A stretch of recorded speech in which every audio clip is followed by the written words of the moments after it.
Today's Getting Real segment is on productivity and procrastination. Favorite things amongst Desi people, am I right?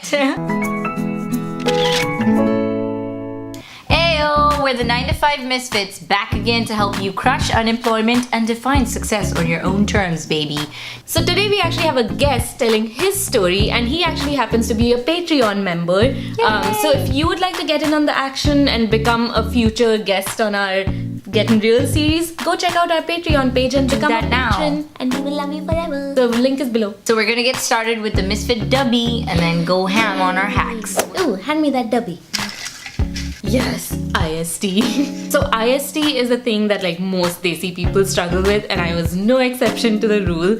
I never grew up really learning how to schedule things properly and account for things realistically, and so I actually ended up getting a productivity coach last year because things had just gotten so out of hand when I got unemployed and started to become an entrepreneur. I really didn't know how to plan out my time, and so she worked with me. It was really cool because this one day we were sitting and I was like, okay, these are the things I have to do.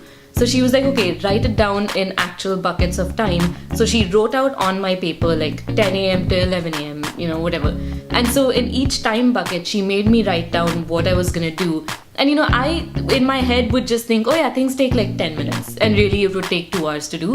And so she made me map it out. And then certain things like, okay, between 11 and 12, she was like, are you gonna eat lunch at this time? And I was like, yeah. So she was like, well, will you be working at that time? And so I was like, oh wait, no, I won't. So I had to actually start to, account for all of those things. So thank you, Jessica Motar, for helping me with that. And I'm actively trying to make that a habit now. The dubby, please.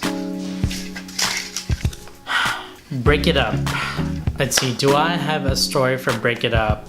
Yeah.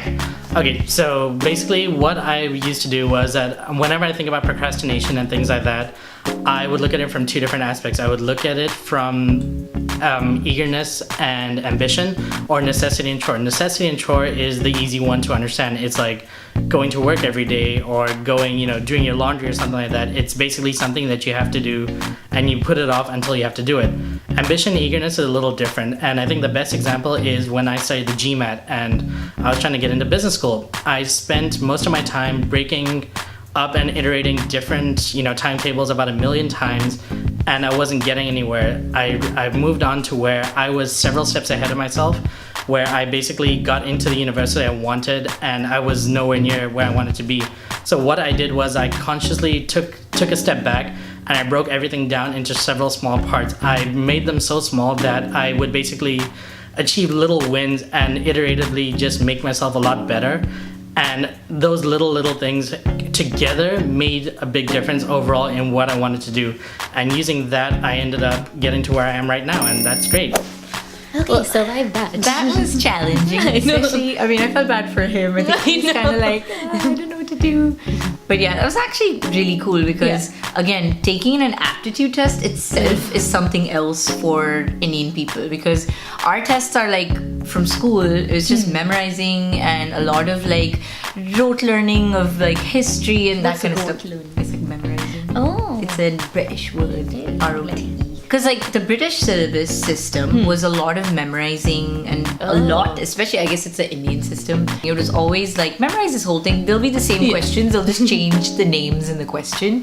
So I can totally see why he struggles with that, because thinking for aptitude tests is a totally different critical ballgame. Thinking is like a whole new unheard thing. of concept. We don't do that because we just memorize and it's super No, but then awkward. a lot of Indian people like crush that test. So I think it's just that people are so good at taking tests like that they come up with certain strategies. Or I'm gonna be like oh, Indians are just smarter. I'm sorry, they are smart. That's so true. it's just you've not exercised that muscle because you didn't have to use it. There wasn't very much critical thinking in our lives, but then they are kind of brainy, so it makes sense that they're good at it. Yeah, and so I totally get Bharat's perspective, because I felt like I was the exact same way when I was taking my GMAT. I just like hated it. I could not figure out the stupid system that everyone seemed to master. I know, it's like just like a bubble I need to burst. I know, hate so I feel you. aptitudes. Yeah, but for you, you said Jessica Morat helped you. Do you think you're in a different place now? It's debatable. No, I'm getting way better than I was before. So at least I'm starting to, I'm starting to use a lot of other tools too, like Tim Ferriss. He talks about doing like a journal in the mornings and actually writing out all of your goals before you start. Huge this for like write stuff down. I know.